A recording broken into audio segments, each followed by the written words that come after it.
Je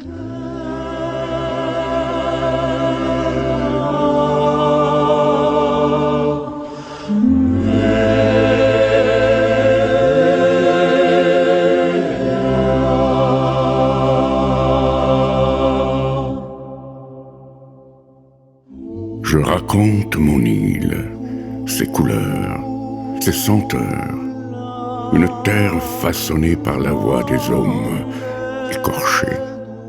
De pouvoir effectivement mettre en scène la batterie seul, je dis c'est costaud, c'est gonflé parce qu'il faut vraiment avoir une vraie démarche.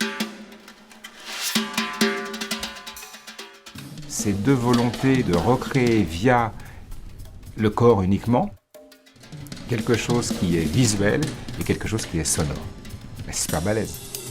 Quand on a discuté, il m'a dit voilà, moi j'aime les arts martiaux et là j'ai compris le rapprochement entre ce qu'il aimait fondamentalement de la projection de son corps sur un instrument de musique.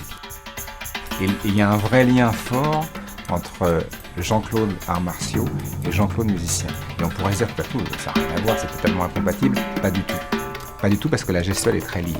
Et c'est vrai que chez Jean-Claude, ça ressort immédiatement. C'est-à-dire que vraiment la gestuelle dans son état pur, comme si c'était un danseur classique, avec quelque chose qui est extrêmement puissant, qui est fondamental dans la musique du siècle dernier et de ce siècle-là, et de rejoindre les deux et que tout à coup ça soit totalement cohérent quand on le voit et quand on l'écoute.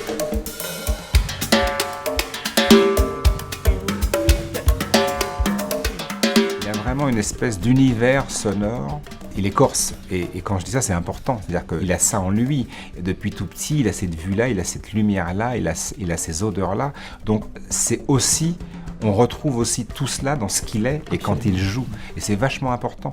Et sa manière de s'exprimer musicalement, elle est liée à ce d'où il vient.